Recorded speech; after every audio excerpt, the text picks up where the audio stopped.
Okay, yes, yeah, my name is Stephanie, as Cliff just said, and I'm a student at Roskilde University.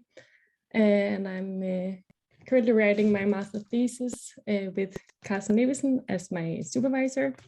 So I will start off talking a bit about that so you have an idea of where I come from in this talk, and then get closer to the word I will be explicating in this talk. So I am writing on nature in the Nuuk-Danish universe of meaning. And a huge question in this is, what is Nuuk-Danish? There hasn't been written a lot about this. It's not a very well-established term. Actually, only Birgitte Jacobsen has been written about it in 2003. And she said that it's the result of extensive language contact between Kalaallisut, Greenlandic, and Danish in Greenland since the Danish colonization of Greenland. So she says that this language contact has led to the emerge of Nuuk-Danish, and that it is different from Danish in Denmark. But she mostly looks at the phonetic and the prosodic aspects of Nuuk-Danish. She also mentions some words, some lexical different. Oops, sorry, Siri thought I was talking to her. Yeah, there. She also mentions some lexical differences, but she doesn't go deeper into the meanings of them. So in my thesis, I will try to open the Nuuk-Danish universe of meaning by using NSM. So I will do it from a semantic perspective. And I will be looking, or I am looking at the midnatssol, the sun that one can see in the sky at night, vintermørke, winter darkness, nordlys, northern lights, fjell or mountain, and fjeldgænger, a dangerous human-like creature living in the fell. And in this talk, for now, I will only be talking about this last one, this dangerous human-like creature living in the fell. Yeah, but fjell will be a molecule in the explication. So the Greenlandic word for fjeldgænger is frividok, and the word fjeldgænger is not widespread in Denmark-Danish. It is in Nuuk-Danish, and it is in the Danish dictionary, but many people don't know what it is or exactly the meaning of it, or haven't heard it at all. So how do people capture and use this concept? Since there hasn't been much work on Nuuk-Danish, there isn't a language corpora or corpus or something I can dig into. So I have been talking with people who speak Nuuk-Danish. So I went to Nuuk 3 weeks ago, so this is all very new still. And I made some semantic explications with people. So I will read some of the quotes from these consultations, so we get an idea of the word, and then afterwards I will read out the explication. It's a human being who feels so much shame that he chooses to flee and will never be seen again. He can turn into all sorts of living creatures. It's something you're afraid of. It's a person who has chosen to leave the community and ends up learning all sorts of things from nature that makes them supernatural. They still exist.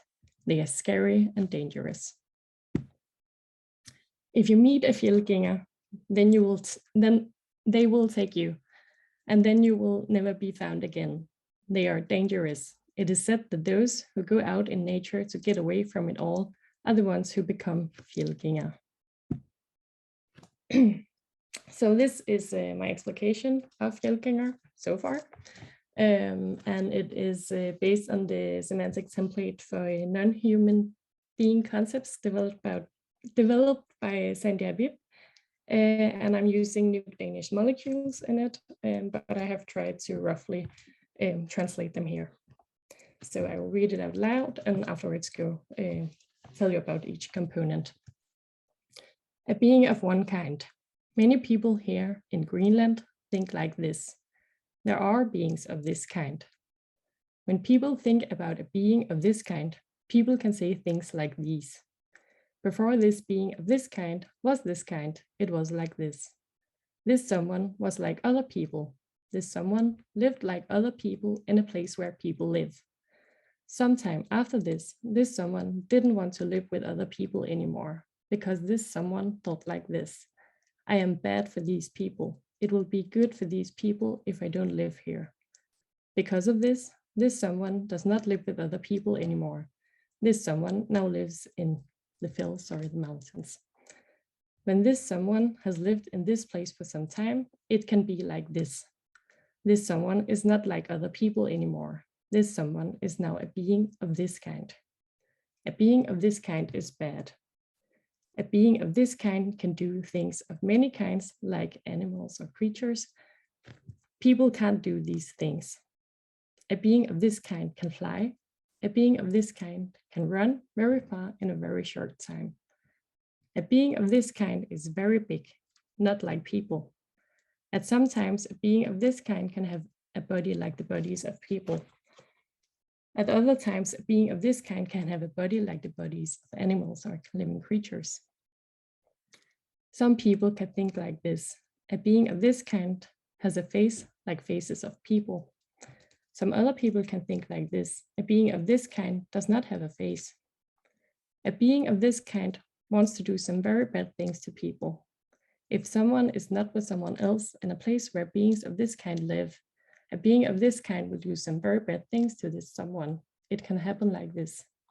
This someone is not like other people anymore. Now this someone is a being of this kind. This someone dies. Because of this, people feel something very bad if they see a being of this kind.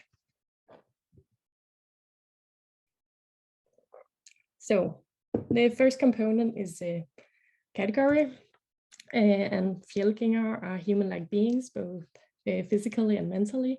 They resemble people and they can think and want and know things, so they are rational beings. And then the next part is the ontological status. So this one shows that people or Nuuk-Danish speakers are aware that there are people in Greenland that don't believe in or doubt the existence of fjellgængere, but that most people believe in them. And it also shows that fjellgængere is a very localized concept. And then we have the typical attributes, and the first one, oh, sorry, this one was as well. Oh, this one is the first one, origin and location. So here, the first two components are from the semantic template, and they express that even though people don't believe in fjellgængere, they can still say these things about them. So it's the typical attributes.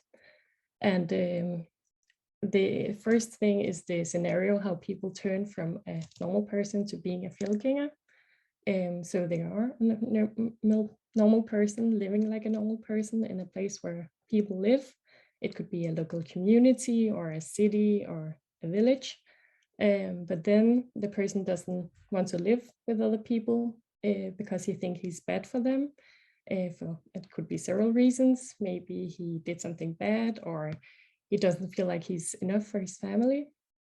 And because of this, he leaves the local community and goes to live in the fells or mountains.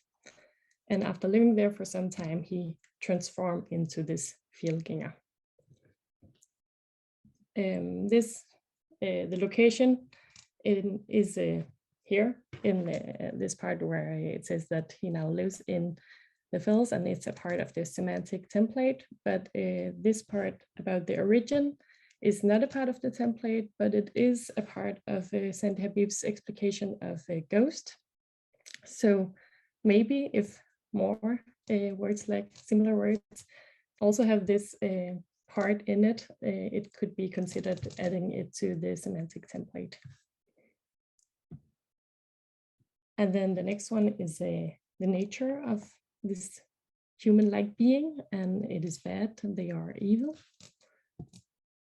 And then we have the abilities compared between this non-human being, Fjeldgænger, and people.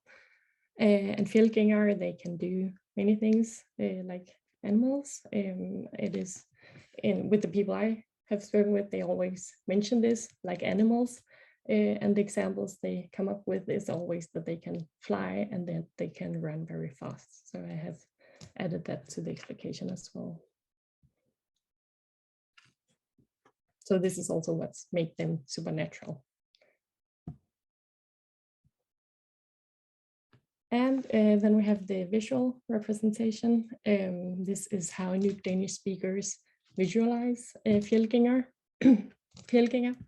And it says that they are very big, not like people, so they are bigger than people, and they can have bodies like people, and also as animals, but they can transform between them. So it is different from time to time. And then the last two components, or last two lines here, they show or reflect that how a Fjeldgænger looks is very vague. Some people say that they have a face like the faces of people, while others say that they don't have a face. And this is because only a few people actually saw a Fjeldgænger, so it is based on the stories they heard about Fjeldgænger. And then we have the last one, relation with people. So a being of this kind wants to do some very bad things to people. So it's like the cautionary tale that you shouldn't go alone into the fells, because then you might meet this Fjeldgænger, and then he will either kill you or transform you into a Fjeldgænger as well. And it's not nice to be. So because of this, people are afraid of them. Fjeldgænger evoke a sense of fear in people. So it's something you have to be aware of. So this is like the cautionary tale, and also the Fjeldgænger itself is because the beginning, how people can transform into Fjeldgænger, also shows that you should be nice to people, so they feel like they are a part of a community, so they don't feel like going to the fells and leaving the community, because then they might get back to you and kill you someday. So that's it from me. I hope you have a better idea of what Fjeldgænger is now, and it's very much a work in progress, so I'm very curious about any comments on the explication. Thank you.